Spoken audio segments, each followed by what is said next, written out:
بسم اللہ الرحمن الرحیم۔ السلام علیکم ورحمۃ اللہ وبرکاتہ۔ عزیزان محترم، امید ہے کہ آپ سب حضرات خیر و عافیت سے ہوں گے۔ آج ہم بات کریں گے کہ عاشورہ کے فضائل کیا ہیں۔ عزیزان محترم، اسلامی مہینوں میں سے سب سے پہلے مہینہ محرم کا ہے۔ یہ وہ مہینہ ہے کہ جس کو اللہ تعالیٰ نے بڑی فضیلت عطا فرمائی ہے، یہاں تک کہ اس مہینے میں قرآن پاک کی آیت ہے وَلَا تُظْلَمُوا أَنفُسَكُمْ کہ اپنے آپ پر ظلم نہ کرو۔ عزیزان محترم، اس مہینے کی فضیلت بہت ساری وارد ہوئی ہیں۔ یہ وہ اور اس مہینے کی 10ویں تاریخ اس کو عاشورہ کہا جاتا ہے، یعنی 10واں دن۔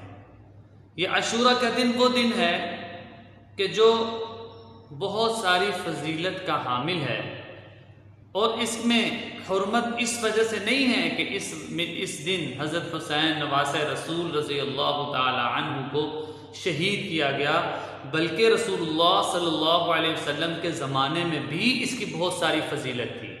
اور اگر رسول اللہ صلی اللہ علیہ وسلم کے زمانے سے پہلے نبیوں کے زمانے میں بات کی جائے تو بہت سارے ایسے واقعات ہیں جو اس 10 محرم یعنی عاشورہ کے دن رونما ہوئے ہیں۔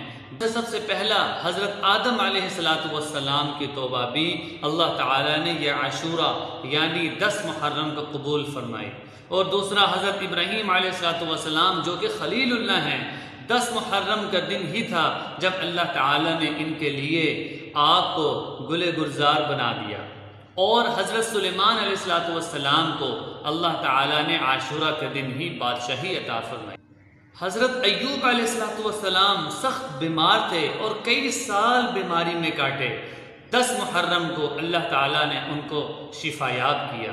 حضرت یونس علیہ السلام 40 دن مچھلی کے پیٹ میں رہے، 10 محرم کو اللہ تعالیٰ نے ان کو مچھلی کے پیٹ سے نکالا۔ حضرت عیسیٰ علیہ السلام کو اللہ تعالیٰ نے یہودیوں کے شر سے بچایا اور 10 محرم یعنی عاشورہ کے دن اپنے پاس بلا لیا۔ حضرت نوح علیہ السلام کی کشتی کہ جب بہت زیادہ سیلاب آیا تھا اور وہ جودی پہاڑ پر ٹکرا کر کھڑی ہوئی تھی، وہ عاشورہ کا یعنی 10 محرم کا دن تھا۔ حضرت یوسف علیہ السلام کو اللہ تعالیٰ نے کنویں سے حفاظت فرما دی، یہ عاشورہ کا دن تھا۔ اور اسی طرح حضرت موسیٰ علیہ السلام کی اللہ تعالیٰ نے فرعون سے اس کی حفاظت کی اور فرعون کو سمندر میں غرق کر دیا، یہ 10 محرم یعنی عاشورہ کا دن تھا۔ آپ صلی اللہ علیہ وسلم کے زمانے میں بھی یہ تمام واقعات پیش آئے ہیں۔ عزیزان محترم، یہ وہ فضیلت والا اور برکت والا مہینہ ہے کہ جس میں بہت سارے اعمال کرنے کے ہیں۔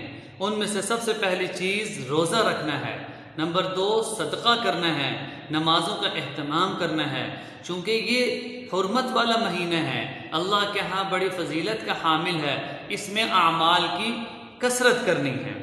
اسی طرح اپنے اہل و عیال پہ وسعت کرنا، اور یہ ساری وہ چیزیں ہیں کہ جن کو اختیار کرنا ہے، یعنی عبادات میں زیادتی کرنی ہے۔ کہ روزے کی اہمیت کیا ہے، فرمان رسول صلی اللہ علیہ وسلم روزے کے متعلق کیا ہے، وہ پھر انشاءاللہ بیان کریں گے۔